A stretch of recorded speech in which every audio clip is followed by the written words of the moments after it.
I am Steve. And we're about to do some practice involving convergence type questions. Does it converge or diverge? And using some tests. Things like integral test, basic comparison test, limit comparison test, root test, ratio test. It's like you get a test, you get a test. Every series gets a test. And so we're going to get really good at determining whether or not things converge. Practicing. It's so important. It's so important so that we get the hang of it, so that we get used to doing things. And the more we get used to doing them, the better we'll be able to do it in the future. And in particular, learning how to identify and how to use them properly. All right, let's begin. Use the direct comparison test to determine whether the following series converges or diverges. What's our series? The sum from 3 to infinity, n squared plus 3n over n cubed minus 3n minus 2. All right, now let's talk about the direct comparison test before we get too far into this problem. And we know it's direct comparison test because they told us. Now, they may not always tell us, but if they're going to tell us, we should know. And the goal here, the idea, is to say, let's compare this to something else. Something simpler, something that we know the answer to. So, we, in particular, have the following. This involves saying that we have some pair of series that we're adding up, where we have terms an and bn. And so this is either the an or the bn. Now you might say, well, wait, which is it? Well, if we think this diverges, so what's our goal? So if our series diverges, well, that tells us we want to argue that this diverges. So then we would say you set the bn to be n squared plus 3n over n cubed minus 3n minus 2, and find a simple an which diverges. Okay, so that would be the case if the series diverges. Because what we want to do is to show diverging, we say we have to bound it below by diverging. Now, if the series converges, then we need to set this current needs to be the a sub n squared plus 3n over n cubed minus 3n minus 2. And then we need to find a simple b sub n which converges. So in other words, if we want to argue something converges, we need to say this is our current thing, and here's something we don't know definitely converges that's above it. So here's the problem. Is this an or bn? So before we can answer this question, or before we can start to answer it, we kind of already have to know the final outcome. And so this is where it helps to get practice in saying, well, what's going on? Now we can channel some other tests, but basically there's this underlying philosophy that says, look at your growth. How are you growing? That determines converge or diverge. And so if we focus on the large terms, this is channeling our limit comparison test, we say, well, the terms on the end are smallish, and it's behaving like 1 over n. Okay, so what is that telling us? If it behaves like 1 over n, we say, that's telling us it looks like it should be a diverge. So this is where we are. This is our case. But we have to kind of know before we start. Okay, so here's our goal. We're going to let this be our b sub n. And now we say, okay, we have 0 less than or equal to something less than or equal to n squared plus 3n over n cubed minus 3n minus 2. And what goes here? Well, we want to have something smaller. So how do we make a smaller term? The answer, since we have a fraction, we say, well, we want to do what? We want to have a smaller denominator, or sorry, a smaller numerator, smaller upstairs, and or a larger denominator. That's how we make things smaller. So if you make the upstairs smaller, or you make the downstairs bigger, that results in a smaller term. Okay, so how can we make the upstairs smaller in a meaningful way? Well, we say, let's get rid of the small stuff. Notice how it's being added. So if we replace the upstairs by just n squared, smaller numerator. Okay, good. Now, what about the downstairs? Well, okay, we want a larger denominator. So how can we make it larger, and again, in a meaningful way? Well, notice how we're subtracting things. If we didn't subtract, it would be larger. And so we could say, well, let's just replace the downstairs by n cubed. And lo and behold, we have our smaller numerator, larger denominator. This is below. But notice it's 1 over n. And now we're like, aha! Success! We've bounded it below by 1 over n. Now, why is this good? Well, we say this right here is our a sub n.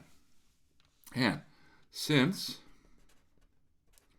the sum from 1 to infinity, well, really, we can start at 3. So go ahead and start at 3 to infinity, 1 over n diverges. And it diverges because it's the harmonic sum. Very famous sum. Not very many sums have their own name, but this one does. Then, the original sum, or if you like the original series, will also diverge by the basic comparison test.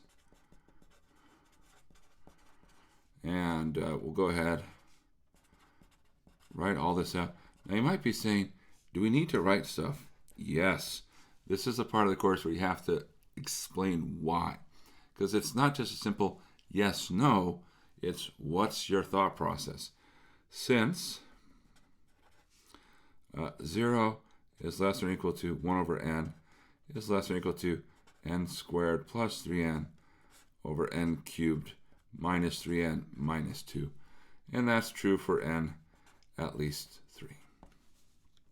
Now, we don't even need it to be true for 3 or 4. We just need to say it's true eventually. And that's the idea. That's it. All right. Now, some comments here. So we knew we were doing direct comparison tests, so we kind of had to know which side we were on, right? Because there's two options. And so before you jump in trying to say, oh, what's the right comparison, it helps to know if it converges or diverges. So get into the habit of thinking growth. What's the growth? The growth will tell you converging or diverging, and that will dictate what you need to do. And so if we had been a sum which we think was converging, then we would have put this term in here. That would have been the a sub n. And we would have looked for a b sub n. In that case, you say, oh, make a larger numerator, smaller denominator. But all right, that's our first problem. Progress. Good. Good. Determine whether the following series converges or diverges. And we have the sum 1 to infinity, 4n squared minus 3n cosine squared n plus 81, 3n to the fourth minus 21 sine n plus 25. And they didn't give us a test. But we don't really have much of an option here. And so you might say, well, wait, if we don't have an option, what do we do? What's the answer? Well, here's what I see. When I looked at this, I noticed we had some stuff. A lot of pluses and minuses. And for me, what that signals is that this is a problem with what I like to call noise. There's noise in here. In other words, there's some terms distracting us. And so our goal should be, okay, get rid of the noise. Now, you might say, well, what do you really mean by noise, Steve? Come on, tell us the story. Well, when I say get rid of the noise, what I call noise is lower order terms. In other words, I really care about what's happening to the rate things are going to zero. The things that matter are the highest order, things that drive your growth, or if you like, drive your decay. So things which are small, relatively speaking, are not important. And by putting them in there, it makes it harder to sort of focus, right? They're distractors. So we say, well, let's not get distracted. So let's think about what's going on here. And okay. I should have mentioned one more thing. When we talk about get rid of the noise, that tells us what kind of test are we doing. That really means limit comparison test. So that's what we're after. We're going to be doing a limit comparison test. Or at least we're going to start there. All right. So if you see lots of pluses and minuses, channel limit comparison test. So here's what we do. We say, okay, let's look at the upstairs. Now, the upstairs, we have three terms, 4n squared, 3n cosine squared n, and 81. Which term dominates upstairs? In other words, which one is the largest among those three for large values of n? The n squared. Yes, you nailed it. Perfect. So that dominates. So really we should think of the numerator behaves like 4n squared plus error, which is not important. Not important when we're trying convergence or divergence. Downstairs we have three terms. 3n to the fourth, 21 sine n, 25. Which dominates? 3n to the fourth. Yes, 2 for 2. Okay, so what's the idea? Well, the idea is to say the following. We want to compare two series. Now, one series will have this series. These are our a sub n. And then we say, okay, the second one is just only keep the highest order terms, throw the rest out. So we're going to ignore the lower order terms. We have 4n squared over 3n to the fourth. So our b sub n, that's 4n squared over 3n to the fourth. And that's really 4 over 3n squared. Okay, so there's our a sub n and our b sub n. Now, we want to compare these two.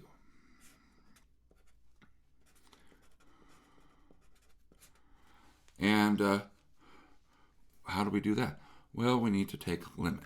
So there's this limit comparison test, means you need to do a limit. So we're going to take the limit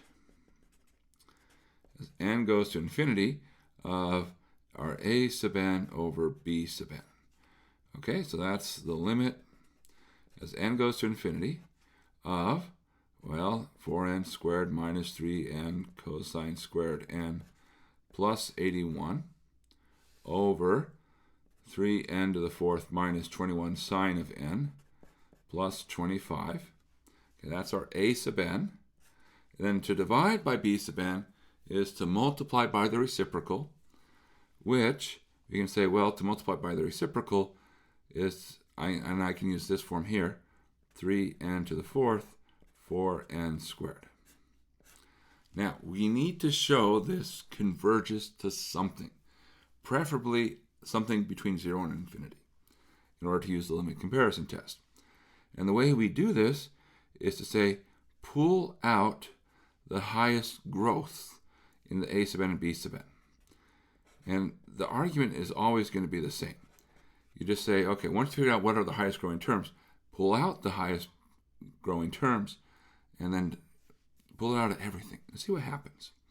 So we have on our first numerator here, a sub n, numerator, I'll pull out the n squared. I could pull out 4n squared, but I'll just pull out n squared. And what's left? Well, 4. Then here, minus 3 cosine squared of n, divide by n, plus 81 over n squared. Downstairs, pull out n to the fourth. What's left? We have a 3 minus 21 sine of n over n to the fourth plus 25 over n to the fourth. And then we have, of course, this 3n to the fourth over 4n squared. And here is the great thing that happens. This will always happen. If it doesn't, mistakes were made. The growths cancel. And then you say, well, this term goes to 0 because you have small over big. This goes to 0.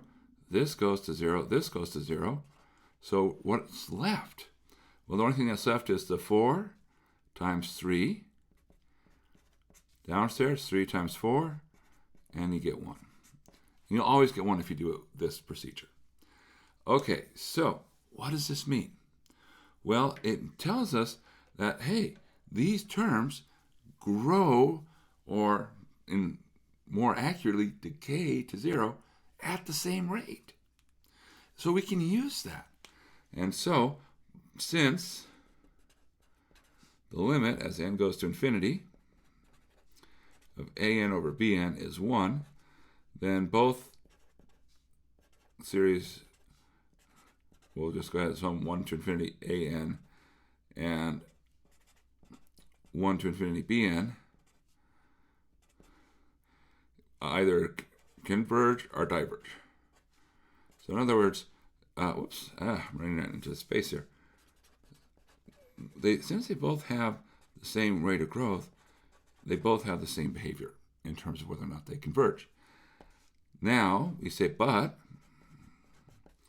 the sum, n equals 1 to infinity bn, which is equal to 4/3, constants can pull out, 1 to infinity 1 over n squared.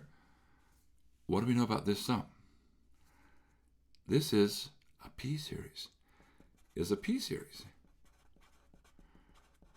with p equals 2 n squared. 2 is bigger than 1, which converges.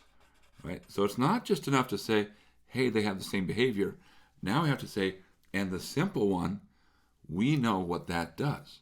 Whether it converges or diverges, we have to justify it. And oftentimes it'll come down to something that's like, oh, it's a p-series, or something we do an integral test on, something like that. So then the sum, 1 to infinity of an, will also converge. And there we go. That's the idea. Okay, so let's recap. There's a lot of words here, but the ideas are simple. We see pluses and minuses, and we're like, let's get rid of the noise. In other words, get rid of lower order terms. So we're going to be employing the limit comparison test. Only keep the highest growing terms. So we're going to compare it, the sum of our original an, with the sum of bn, 4 over 3n squared. Now, to use the limit comparison test, we do have to verify the limit, but the moral is, as long as you keep the highest order terms, the limit will always be 1. It's just a matter of pulling out the growth and cancellation. And now, since the limit is 1, they both either converge or diverge. And then we say, aha, but this simple thing, we can answer it for a good reason. And that tells us what our original sum does. Okay, there we go. Yes, good. Progress. Let's keep going. Consider the series the sum from 1 to infinity a sub n, where the a sub n is defined recursively by the first term is 7, and now if I want to get larger terms, the next term, an plus 1, is this expression involving n and c, an. So if I know a current term, I can get the next term down the line, and the next term after that, all the way off to the end. Okay. Well, we know c is a positive integer constant, and my goodness, they really wanted us to know that. So we're like, okay, let's pay attention to that positive integer, For which positive integer c is convergence of the series guaranteed by the ratio test. Okay, so we want guaranteed and ratio test. Well, that's good. This is really going to help us know where to start.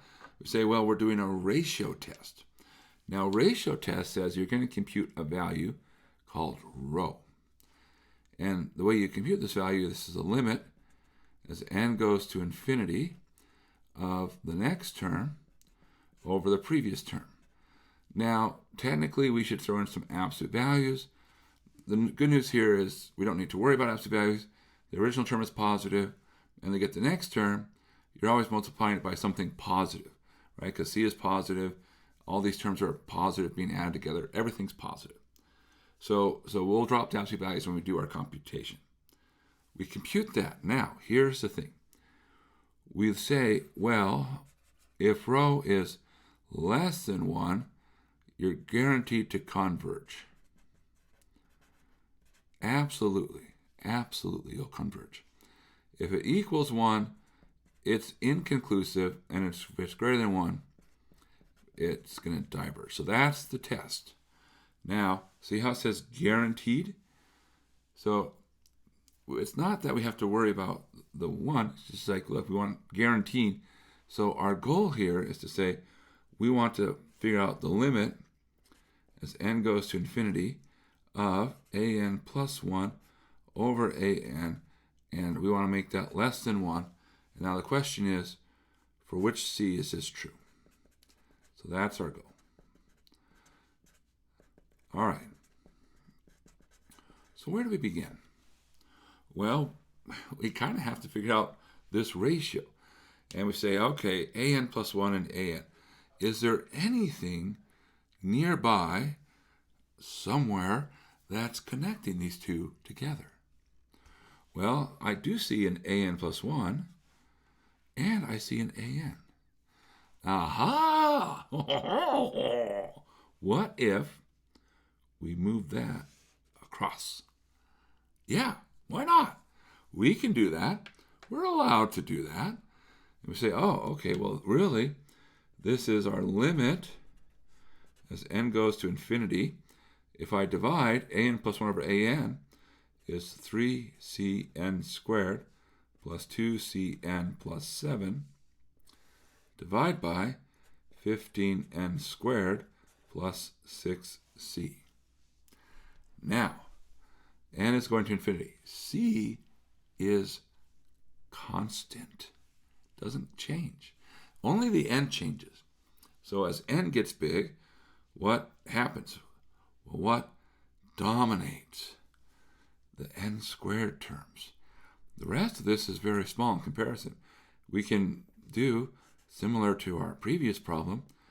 If we wanted to be really precise, say, let's pull out the highest order terms.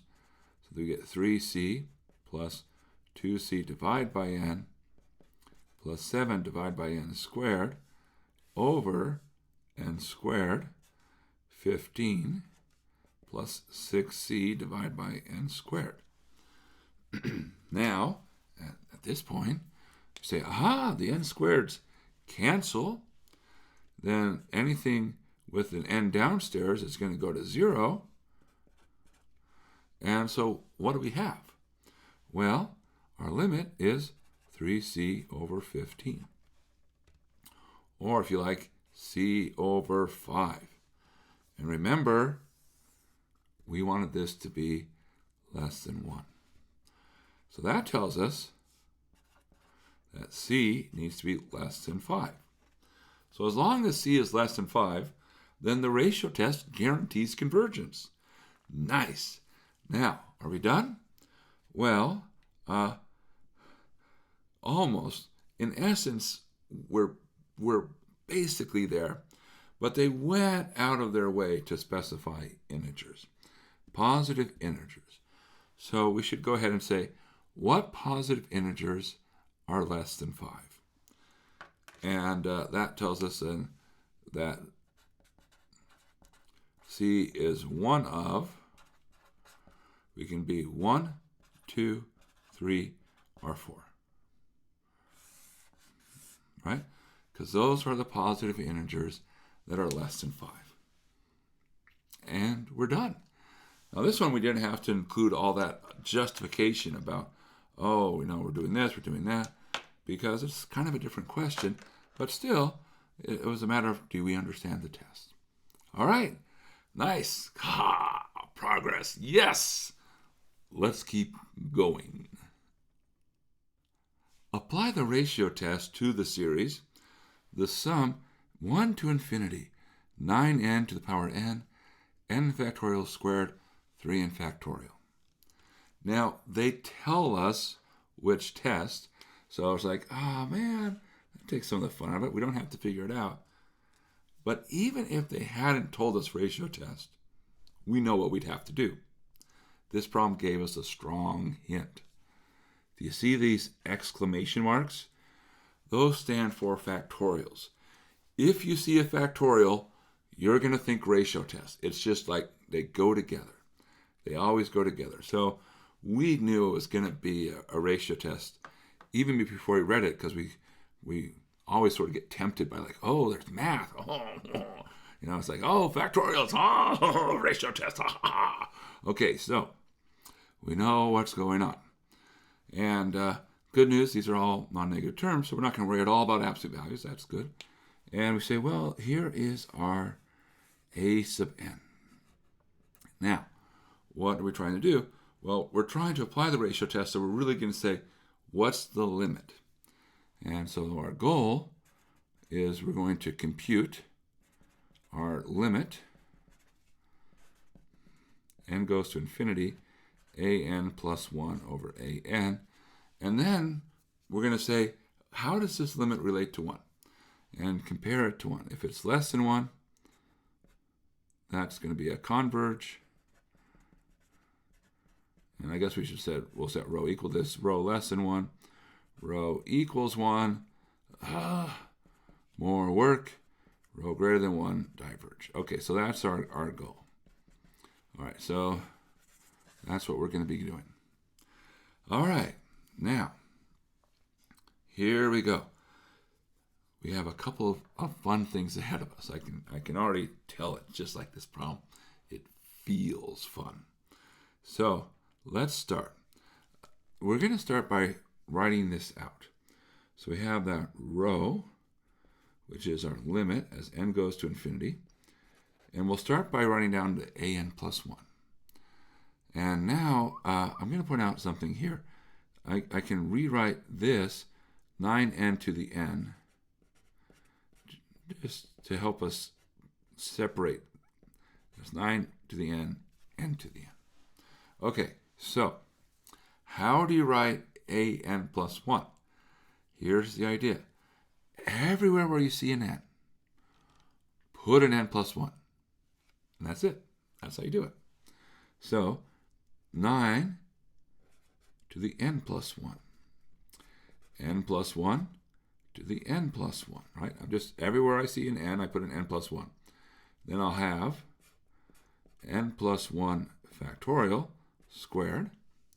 And now downstairs, 3 times n plus 1 factorial. Okay, so there's our an plus 1.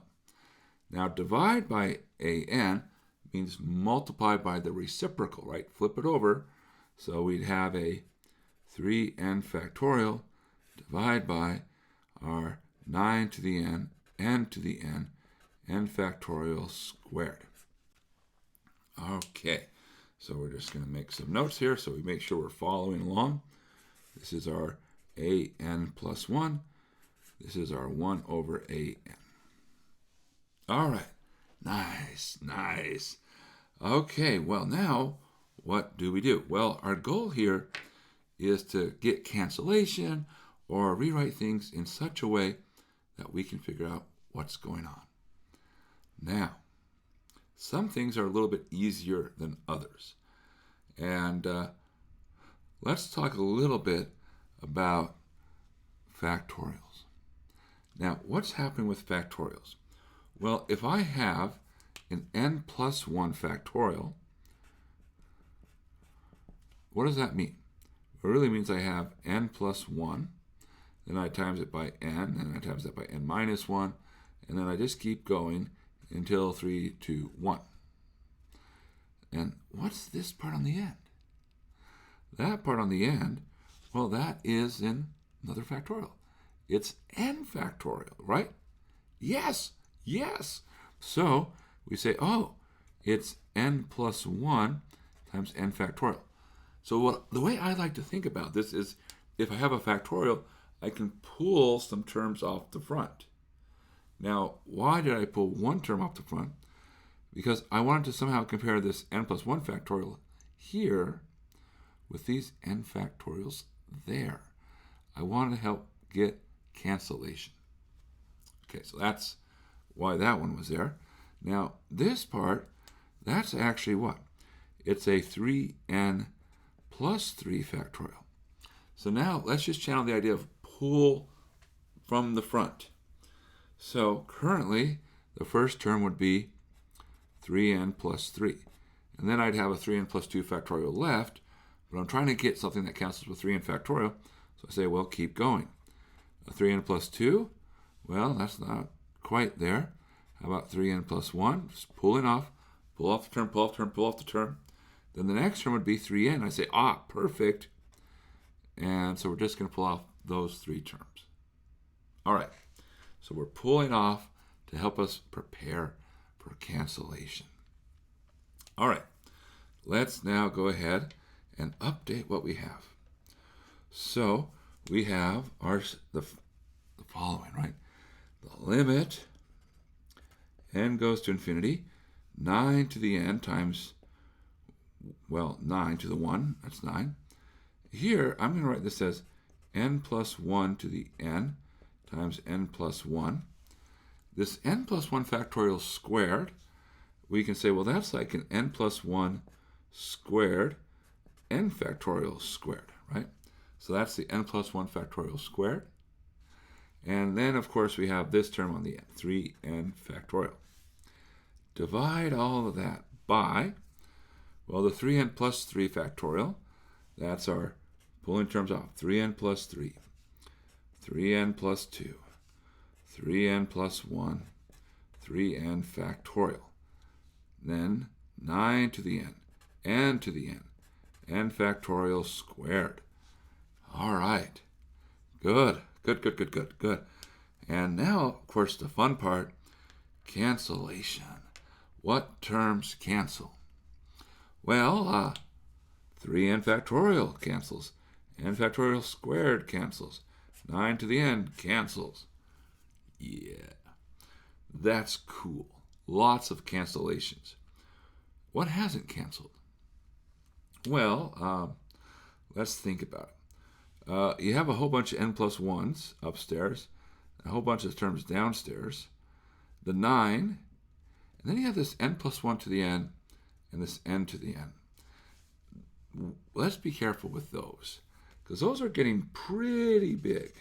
So I'm going to highlight those just to say we're going to have to think a little bit about how to handle those. But everything else is essentially polynomial. All right. Well, good. Let's clean this up, and let's see what we have. So we have a limit as n goes to infinity. We have a 9. Now, this n plus 1 to the n and this n to the n, they're both to the nth power. Since they're both to the nth power, I can push them together. Just like here, I could pull them apart. When I can pull apart, but I can push together. And so if we do that, we'll get n plus 1 over n to the nth power. And then we'll have this, it's really an n plus 1 cubed here. And then down here, we'll get 3n plus 3, 3n plus 2, 3n plus 1.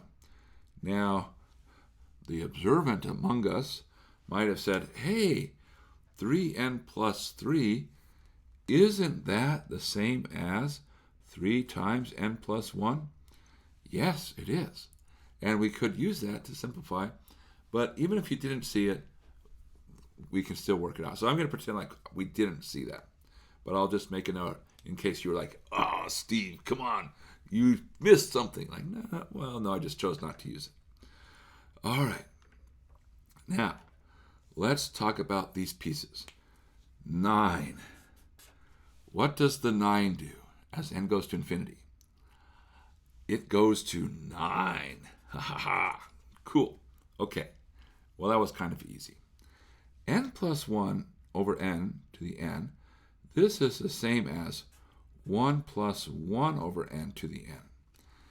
And this is a really well-known limit. It's so well-known, it's on the formula sheet. Now, I don't have a formula sheet handy, just store a copy in my head, but of course, you can look at it. And what's this going to do? This is E, 2.71828. All right, so great. We know what that part does. Now here, polynomial or polynomial. How do we do this? Well, what we can do is say, what kind of polynomial is it? It's a cubic. And cubic upstairs, cubic downstairs, and we just have to compare coefficients. But we can also just say, let's pull out the highest term in front. So I'll pull out an n here. So if I pull out an n, because there's 3 of them, that would be an n cubed times 1 plus 1 over n to the third power. This is to the third power, not to the nth power. So this goes to 1, not to e. Downstairs, I'll pull out an n, an n, an n. That gives n cubed. Then we'll have 3 plus 3 over n, 3 plus 2 over n, 3 plus 1 over n. The n cubes cancel. And then we say, okay, well, everything with the something over n goes to 0. So we're left with upstairs 1 and downstairs 3 times 3 times 3, which is 27. Which is to say, we know what happens. Putting it all together, we're ending up with 9e over 27. Or, since 9 goes into 27, e divided by 3. Now, this is applying the ratio test. We ran the numbers. So we found our row. So here is row. Now, moment of truth. What does this tell us about the series?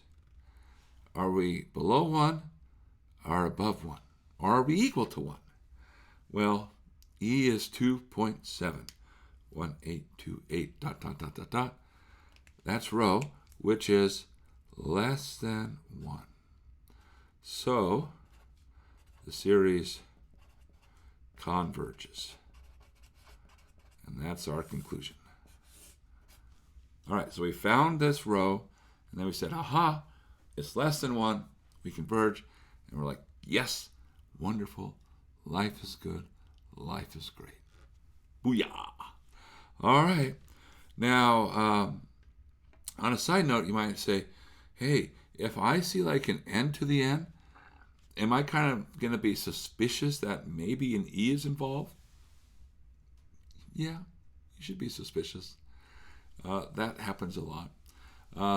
But almost always you'll see n to the n mixed in with factorials, just because it turns out factorials are not that far off from n to the n. But that's a different story for a different day. For now, let's keep going. Use the root test to determine whether the following series converges or diverges.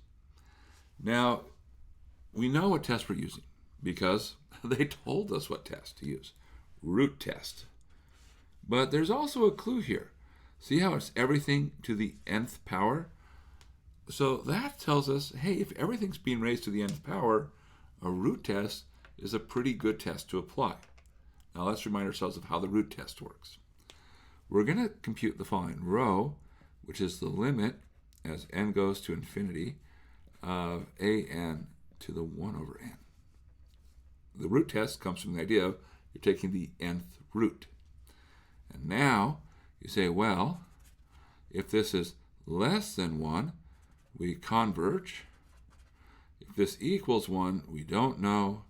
And if it's greater than 1, we diverge. It's very similar to the root test. Okay, so we say, great. What do? Well, we just follow what the instructions say. So we're going to compute this row. So this right here, this whole thing is our a sub n. So row is the limit as n goes to infinity. And we don't need to worry about absolute values here. Everything's positive. an to the 1 over n, which is the limit as n goes to infinity of this 2 plus 6n plus 5n squared divided by 3 plus 7n plus 4n squared to the nth power to the 1 over nth power. And now the great aha, if I take something to the nth power, then take it to the 1 over nth power, it's like 1. So this is the limit as n goes to infinity of 2 plus 6n plus 5n squared divided by 3 plus 7n plus 4n squared. And what do we need to do? Well, what is this limit? Now, this is a limit that if you just said, aha, the answer is this, we would believe you. How do you do this limit? Polynomial over polynomial. How do you find the limit? Look at the highest order terms. In this case, it's not the terms in the front. It's actually the terms in the back, because those are attached to the squares. You say, okay, look at those coefficients. 5 over 4, 5/4. That's the limit. Now, if you didn't know how to do that, do the thing we've been doing. Pump the brakes, slow things down, which is to say, pull out the growth. So this is the same as the limit as n goes to infinity. The highest growth is n squared. So you get 2 over n squared, 6 over n, and 5. Downstairs, pull out the n squared, 3 over n squared, 7 over n, 4. The n squareds cancel, and then most of the terms go to 0. And so we say, aha, it's 5/4. Okay, so that's an important part of the answer. Rho is 5/4. But now we say, but wait a second, 5/4, this is bigger than 1, so the series diverges by the root test.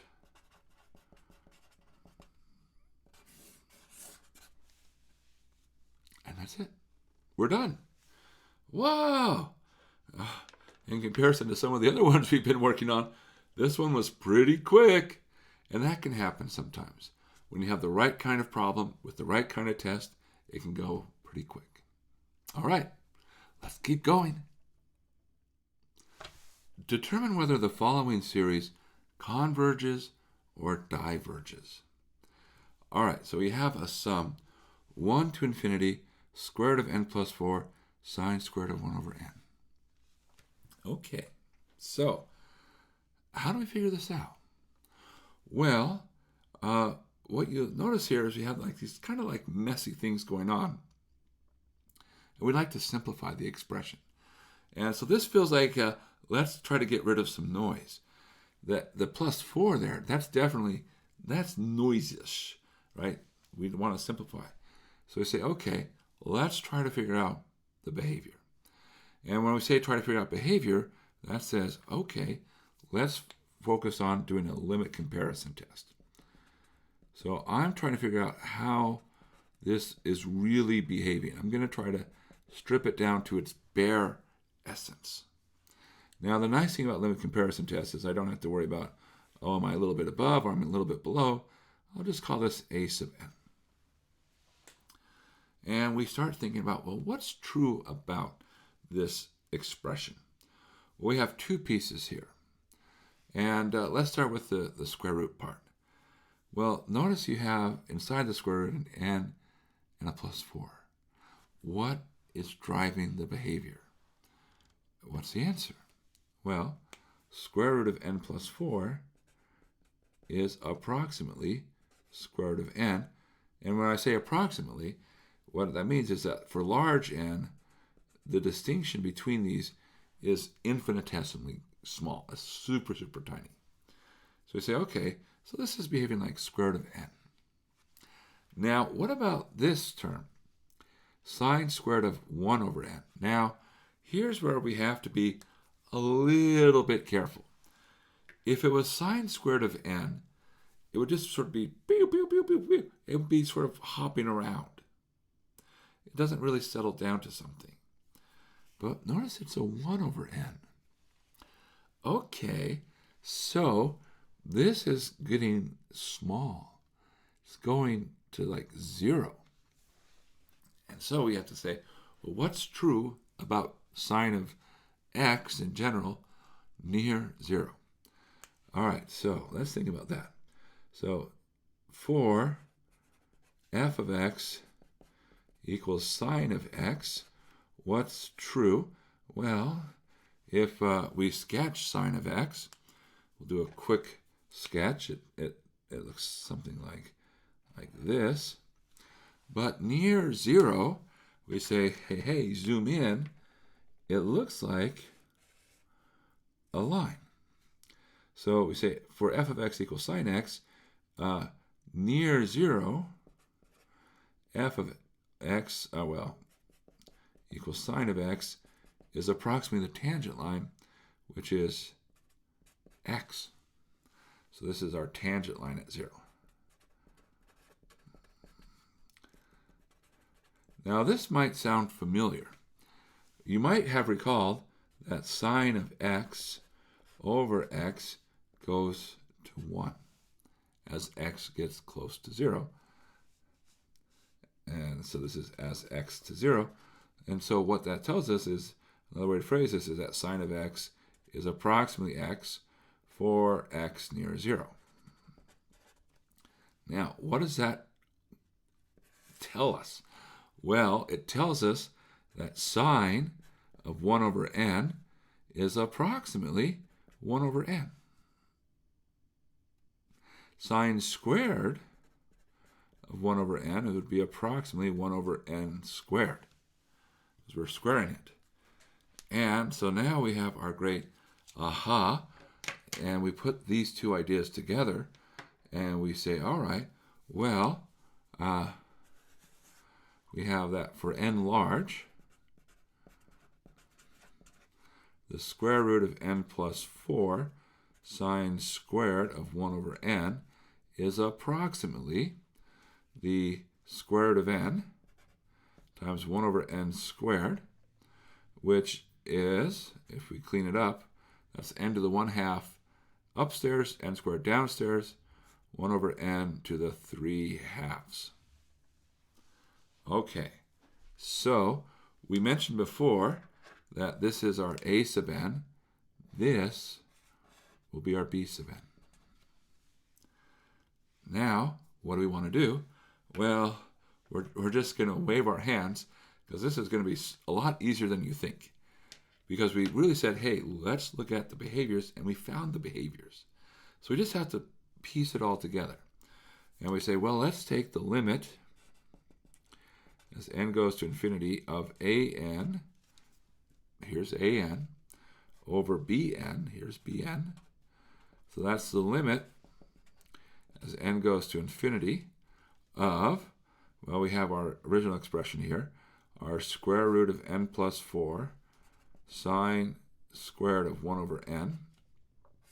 And then our bn, I'll use these pieces here, square root of n and 1 over n squared. Well, if we focus on the first part, we can put the square roots together. That's the limit as n goes to infinity, square root of 1 plus 4 over n. And then we have sine of 1 over n divided by 1 over n quantity squared. And we say, well, look, in the square root, that's easy. 4 over n goes to 0, so this becomes 1. We say, all right, great. First term is 1. And then we say, hey, wouldn't you know it? Sine of x over x gets close to 1. As long as the inside is close to 0. Well, 1 over n is getting close to 0. So this part becomes 1. So the whole limit is 1. So perfect. We love it when we get a limit comparison test that's something between 0 and infinity. It doesn't have to be 1, but oftentimes the way we generate what to compare it to will help us say, it will be 1 if we just start saying, let's just capture the growth. And if you capture the growth and just nail it, you'll get 1. So now we only have a little bit of space left. We say, since the limit n goes to infinity of an over bn equals 1, then both converge or both diverge. So both sum 1 to infinity an and sum 1 to infinity bn converge or diverge.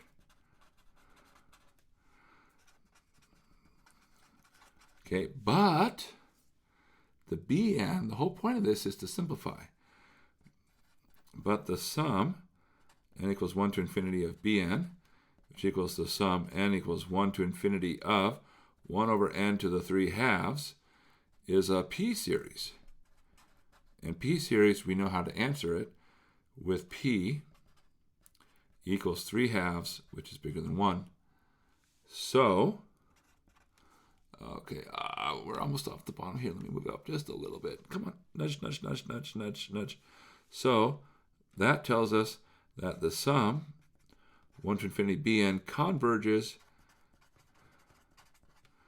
and also then the sum 1 to infinity an converges. And that's the answer. We figured out what to compare it to. We did the limit comparison test, and we said, this simpler piece, which is capturing the growth, that converges, so the original expression must also converge. All right. Whew. Fun. Now this looks like crazy, right? And so that's why you say, look, simplify it. Understand the rate of growth. That's the limit comparison when you're trying to understand rate of growth. Okay, let's keep moving right along. Number 7. Let the sum from 1 to infinity of ck be an infinite series of non-negative terms which converges. Explain why the series from 1 to infinity of 16 ck over 1 plus k must also converge. All right. Well, what's going on? We know that this converges, so that's good. And we want to show that this converges as well. Now we could do all sorts of things. We could say, let's try a limit comparison test.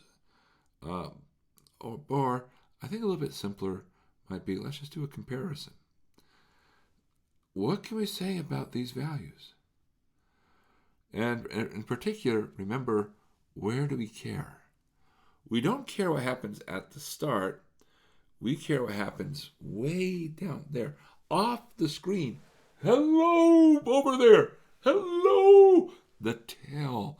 The tail tells the tale of convergence. So for large K, how does this expression compare to that? This will be smaller. So you say, well, if I'm smaller than something which converges, I should converge, right? Smaller than small means small. So idea. We say, well, let's do a comparison. 16 ck divided by 1 plus k will be less than or equal to ck and greater than or equal to 0. Why do we know this? Well, because we're non-negative. Now, this is not always true. But when is it true? As soon as 1 plus k is at least 16. So this says this will be definitely true for k greater than or equal to 15. And so definitely in the tail. That's the part we care about, right? So for large K, we can sandwich this new sum between 0 and c sub k. And so, by the comparison test, since the sum ck converges, then also the sum 1 to infinity 16 ck over 1 plus k converges. And you might say, but wait, this isn't true for all k. Again, we don't care. Convergence is never determined at the beginning. It's always over there in the tail. So it's okay that the first few terms, something weird goes on. It's the end that matters. It's not how you start, it's how you finish. Like in the calculus class, right? It's not where you started, it's where you finish. Let's finish strong, right? That's the goal. That's the goal. Determine whether the following series converges or diverges. All right. Well, this will be interesting. We have a minus. Oh, negatives. Oh. Now, curiously enough, a lot of our early tests say you can't use negatives. And so, well, okay, so that's off the menu. All right, so we're not going to worry about that. But what can we say? Well, notice everything seems to have exponents of like n involved. So we say, oh, well, if everything has like powers of n, what's really good at sort of undoing powers of n? The root test. So, idea. We see lots of things raised to the nth power, so let's apply the root test. Now, as a reminder, what's the idea here? We're going to take rho is the limit as n goes to infinity of our absolute value of an to the 1 over n. And then, if this is less than 1, we converge. If it equals 1, we don't know. And if it's greater than 1, we diverge. Okay. And make some more notes here, and then we'll get started. So this part right here, this is a sub n. All right. Well, now we begin. So when we take the absolute value, notice here, this negative 1 to the n is going to go away. So that's some good news. This is always going to be positive for n at least, well, for n at least 3, which is in the tail. It will be negative for n equals 1, but who cares? That's the beginning. The tail tells the tale, right? Ha ha ha. So, say, okay, rho equals the limit as n goes to infinity, absolute value of an to the 1 over n. And because we're taking the absolute value, that gets rid of that minus 1 to the n. And so we say, well, it's this 1 minus 2 over n to the n squared. So we have this 1 minus 2 over n to the n squared to the 1 over n. And now, a power to a power, their powers combined, right? You multiply. So this becomes the limit, n goes to infinity, of 1 minus 2 over n to the nth power. Now, quick reminder. We should write this down. If we peek at our formula sheet, there's this nice fact. Limit as n goes to infinity of 1 plus t over n to the nth power is e to the t. Okay? So this is on our formula sheet. Formula sheet. Nice thing to know. Nice thing to refer to. And we say, well, what do we see here? It's this expression, right? But what is t? This would be the case when t equals minus 2. So it's like, okay. So that's cool, right? Because it's minus, should be a plus. So it's a plus of minus 2 over n. So what do we get? Well, this becomes e to the minus 2. Now, what's true about e to the minus 2? This is also 1 over e squared, which is less than 1. All right, so by the root test, this will what? We're less than 1. This will converge. Okay. All right. So in some sense, I think the hardest part about this problem was knowing how to get started. We see things to the nth power. Root test jumps to mind. In fact, root test and ratio test are going to become our go-tos to start things.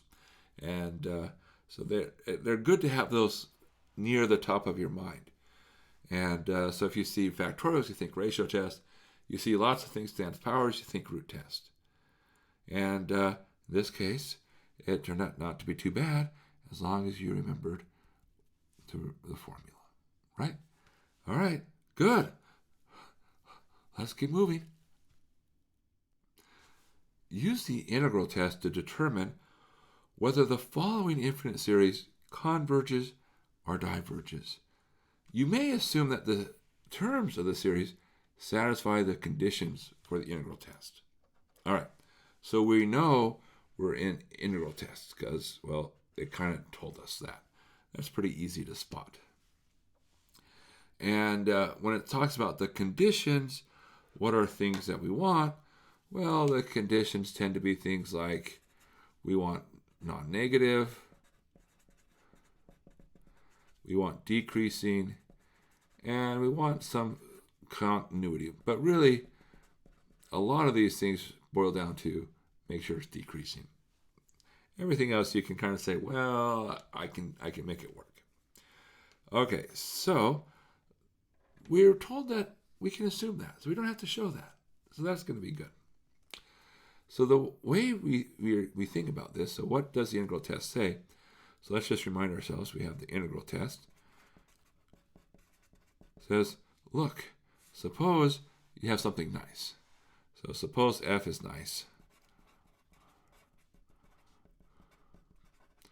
Nice being this part. Okay, that's what I mean by nice. All right, so suppose we have a nice f. Then the sum from some starting point to infinity, f of n, converges if and only if the sum from, the integral from k to infinity of f of x dx converges. So that is to say, hey, instead of trying to figure out if your sum converges, see if the corresponding integral converges. And if it does, then the sum also converges. Now, it doesn't converge to the same thing. We're not finding the sum by doing this, but we are answering the question, does it converge? This if and only if is a very strong way of saying both converge or both diverge. Okay, so we say, let's look at our terms. This is our f of n, right? That's our sum. So then f of x, well, that's 4 over x times 1 plus log x squared. So there's our function. And we go from 8. Now, it doesn't really matter where we start. It's not the start that matters. It's this part, the infinity part. That's what matters. Okay, so let's work this out. The integral 8 to infinity of 4 over x, 1 plus log x squared dx. Now, notice how we have a log, and there's an x downstairs. That's very suggestive. It's very suggestive of making a good substitution. And in particular, say, well, if we make the substitution, u equals natural log x, then du would become a 1 over x dx. And so we say, okay, well, this would become, we have our bounds. We should always update the bounds. And I'll switch colors here since we do a substitution. We have the integral will be from log of 8 to infinity, because as you get big, log gets big. So it's still going to infinity. This over x dx becomes the du. So we have a 4 du. And then here, this 1 plus log x quantity squared is 1 plus u squared. Ooh, one of my favorites. So this integral is a pretty nice integral. It's 4 arctangent of u. Okay, log 8 to infinity. And because the integral of 1 over 1 plus u squared is arctangent. Now we evaluate. Technically, these are improper integrals. And so, again, technically, you would want to throw in limits. But in practice, once you get the hang of improper integrals, you really only need to worry about limits if you can't evaluate it. So we're going to plug in infinity. Technically, again, that's like take a limit. But we think about, what does it mean to say arctangent of infinity? Well, we say, well, what is arctangent doing as we go to infinity? And it approaches its asymptote. So arctangent, if you were to sketch it, so it can be a little bit sketchy here, it looks like a tangent curve that you turn sideways. So it's approaching this asymptote of pi halves. So we get 4 times pi halves, and the minus 4 arctangent of log 8. The actual value doesn't matter. We don't care about the number. The only thing we care about is it finite. In other words, does it converge, or does it infinite, does it diverge? And the important thing is that this converges. It's a finite number. So the integral converges. And so by integral test,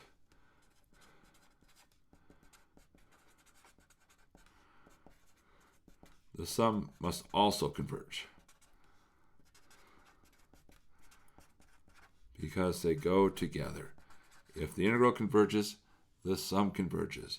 If the integral diverges, the sum diverges. And life is good. And there we go.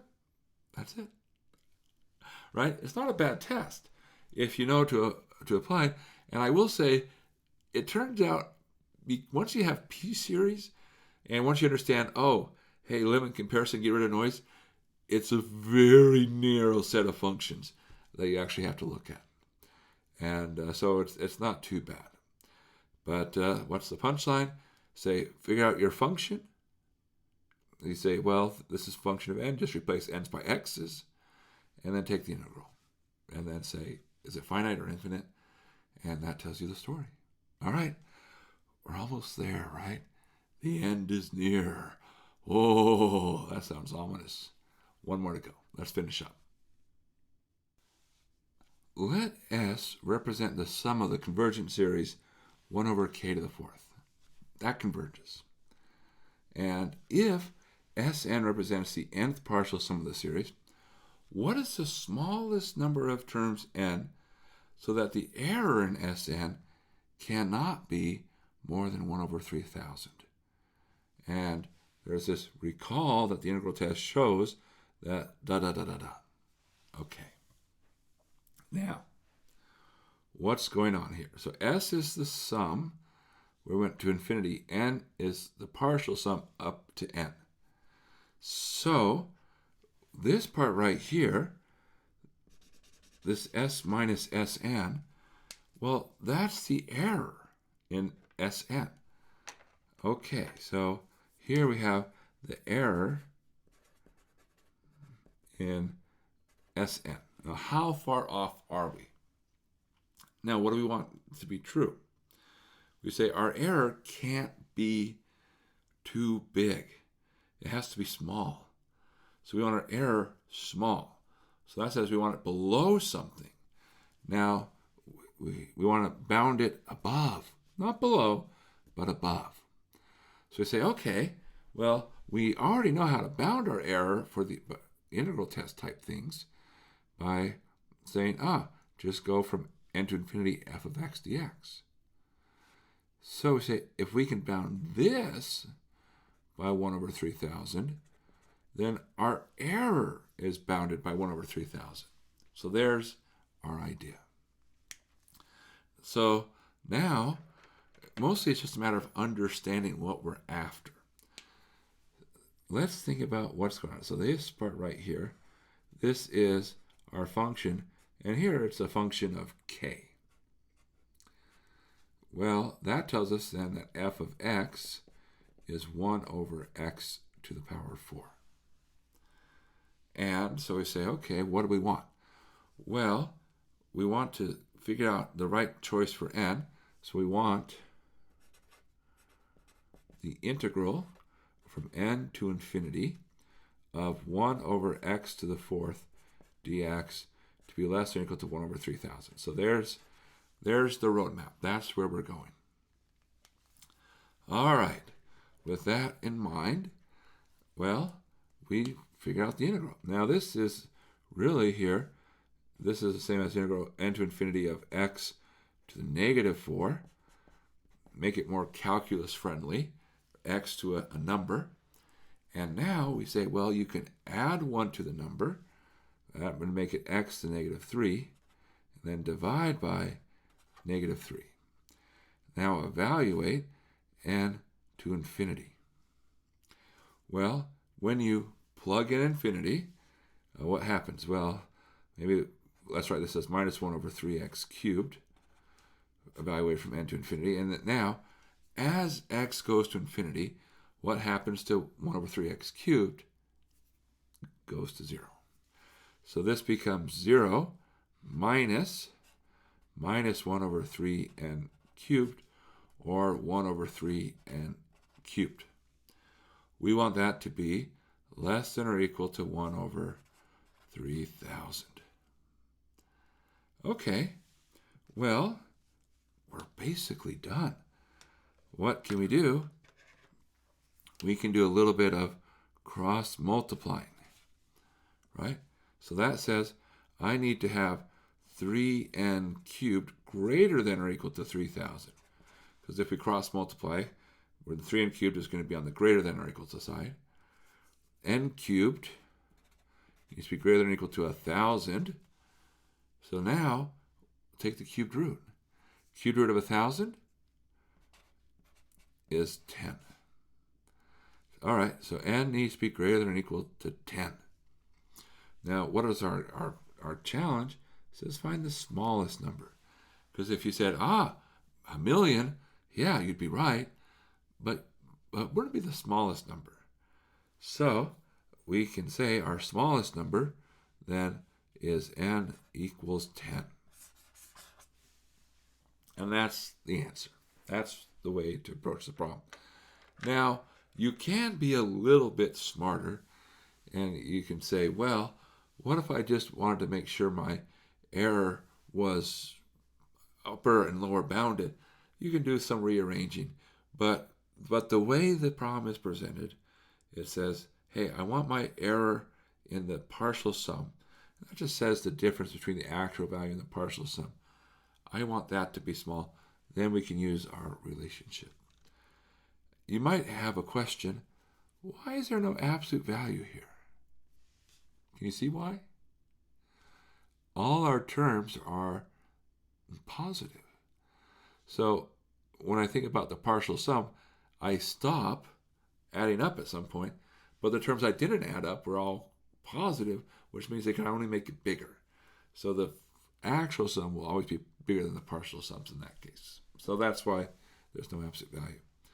But that's the idea, yeah. I don't want to dwell too much on it. We've already dwelt on quite a lot of things, and we got a lot of practice in. So this is good. It's good. And the nice thing is they're very generous in telling us a lot of things. Like on this problem, they said, hey, integral test. And so that helped us say, like, oh, well, that probably is how we're going to approach things. But in general, keep practicing. You can do this. And I know it's kind of a weird thing, because it's not just like, oh, let me get a number out. It's let me explain. Let me justify. And it takes a while to get used to doing that. But you can do it. I believe in you. You are great. Keep up the good work. Keep working hard. You can do great things. And I hope I'll get to see you one more time, right? One more quiz. And all right, take care. Bye.